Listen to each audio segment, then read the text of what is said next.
Welcome to Smoking Guns. In this video, we're not actually going to be doing any shooting. Instead, we're going to be talking about the history of America's rifle, the M16, or as us civilians know it, the AR-15. In my hands, we have the latest version of the M16 rifle, the M16A4, which is much more advanced than the M16 that debuted in Vietnam, but the basic operation of the rifle has remained largely unchanged since its inception. To understand the history and the reasoning behind the M16, we have to step back to World War II.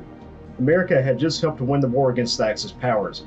At the time, there were a large number of rifles, machine guns, and submachine guns in the American inventory, including the M1 Garand, M1 M2 carbines, Browning BAR, M3 grease gun, and the 1927 Thompson submachine gun. The use of multiple platforms as well as calibers created a logistical nightmare for American armed forces, requiring manufactured cartridges from .30-06, .30 carbine, .45 ACP, among others. Military commanders desperately wanted to cut down on the various calibers to ease logistics while still maintaining the heavy hit of the .30-06, at the time US caliber .30, for both single automatic rifles as well as general purpose machine guns. Eventually, this resulted in the development of the 7.62x51 NATO cartridge, or 308 as we know it today. Though there are some key differences between 7.62 NATO and 308 Winchester, those differences are a discussion for another time. Following the Korean War, the military began testing several rifles to replace the aging and obsolete M1 Garand. Springfield Armory proposed the T44E4 and T44E5, which were essentially upgraded versions of the M1 Garand chambered in the new 7.62 NATO cartridge. FN submitted the FAL, known as the T45. Armalite came to the competition later, submitting the AR-10 prototype rifle in the fall of 1956. The AR-10 rifle featured a straight-line barrel stock design, forged aluminum upper and lower receivers with a composite stock. It had rugged elevated sights, as well as a flash hider and adjustable gas system. The final prototype featured the now familiar takedown pins and a charging handle on top of the receiver placed inside the carry handle. The AR-10 was incredibly light compared to the competitors, weighing in at 6.85 pounds unloaded. Some testers at the U.S. Army's Springfield Armory even commented that the AR-10 was the best lightweight automatic rifle they had ever tested. Ultimately, the Army chose Springfield's T44, known as the M14 rifle, utilizing the M1 Garand's action with a 20-round box magazine and select fire capability. The M14 rifle would have its metal tested against the Soviets' frontline rifle, the AK-47, in the early days of Vietnam, with battlefield commanders reporting many deficiencies with the M16 Service Rifle. The most important of which being that the M14 was uncontrollable with full automatic fire, and that soldiers could not carry enough ammunition to maintain fire superiority over the AK-47. At the time, the M2 carbine was also still in service in the .30 carbine caliber. Though controllable and lightweight, it still could not match the overall firepower of the AK-47. An intermediate cartridge was needed to bring American military might to equal footing against the Soviet rifle. The requirements for a new cartridge were set forth by General William G. Wyman in 1957, which the Army had needed to reconsider, calling for the development of a .223 caliber select fire rifle weighing no more than 6 pounds when loaded with a 20-round magazine. The new cartridge had to be capable of penetrating a U.S. helmet at 500 yards while retaining velocity exceeding the speed of sound and match or exceed the wounding ability of the .30 carbine. The request resulted in the development of a scaled-down version of the Armalite AR-10, named the AR-15. Though overwhelming evidence showed the AR-15 could provide superior firepower to the M14, the Army opposed the adoption of the new rifle. It wasn't until 1963 when Secretary of Defense Robert McNamara concluded the AR-15 was superior to the M14 and ordered the halt of M14 production as well as the AR-15 into service as the new Universal Infantry Rifle. After some modification, most notably of which, moving the charging handle to the rear of the receiver, the newly redesigned rifle was adopted as the M16. The lightweight design allowed soldiers to carry significantly more ammunition. Though revolutionary, the M16 would be met with disastrous results during its early introduction into the Vietnam War. The M16 system works on a direct impingement gas system, which is high-pressure gases tapped from the barrel travel down a tube and into the bolt carrier group in the upper receiver. These gases force the bolt carrier back, cycling the next cartridge. The biggest drawback of this system is that the gases enter the receiver of the firearm, increasing the accumulation of carbon and vaporized metal buildup. This, combined with the intense heat of the propellant, increases the intensity of maintenance that must be performed by the soldier. It was discovered that lack of proper lubrication was the most common source of failures in the M16.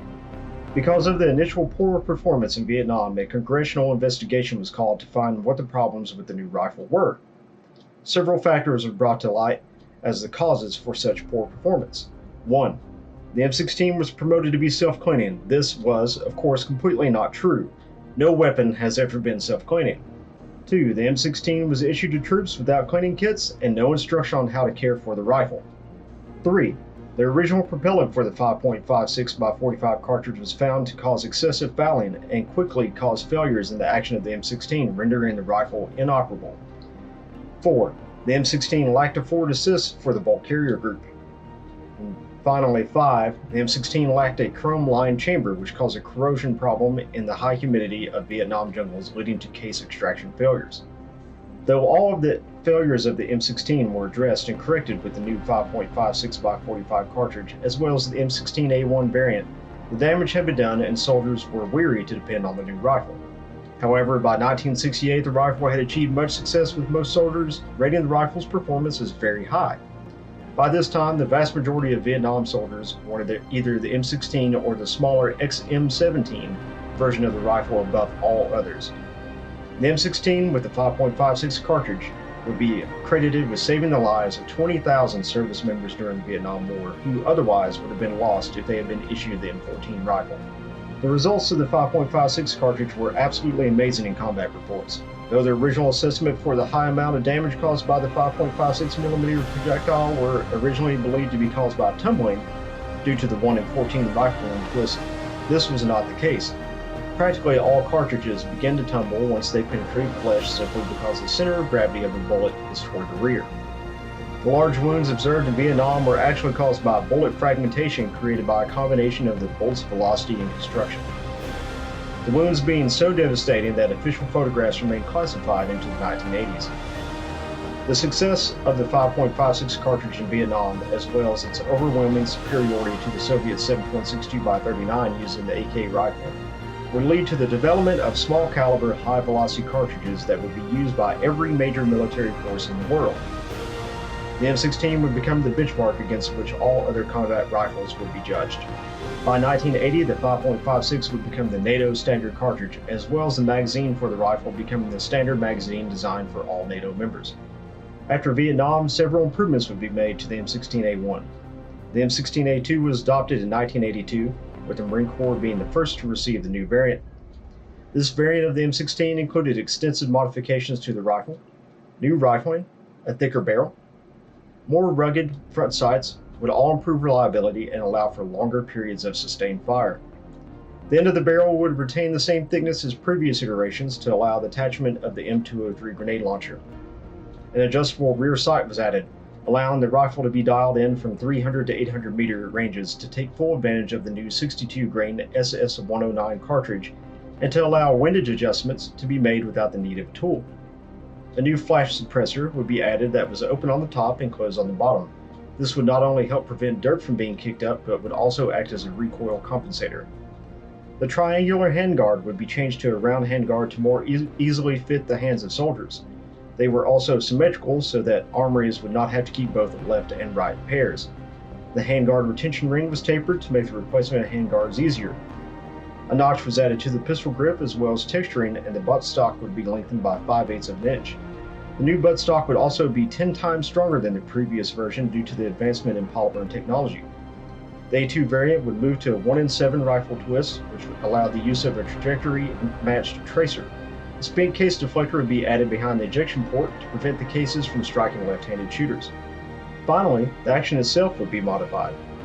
The fully automatic setting of the rifle would be replaced with a 3-round burst mode. The military had concluded that troops had a tendency to hold down the trigger and spray in fully automatic fire. The new 3-round burst was considered the optimum combination of ammunition conservation, accuracy, and firepower. The latest variant of the M16 in service is the A4 model. This version would see the carry handle become removable, with the Picatinny rail for the mounting of a variety of objects, as well as a handguard being replaced with a quad rail Picatinny system. The military's handguard system being provided by Knight's Armament. The M16A4 became standard issue for the Marine Corps, with other branches following suit.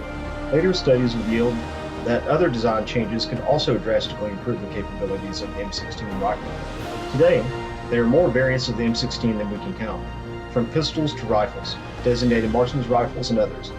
The M16 is the standard and has inspired the latest rifles to enter into civilian and military use, though the roots of their designs are planted firmly in the lineage of the M16. This is a brief history of the M16 and the Armalite AR-15. Thank you for watching. We look forward to bringing you more pieces on the history of the gun. As always, please like this video and subscribe to our channel so that you never miss a new video. And visit us on the web at www.mysmokingguns.com.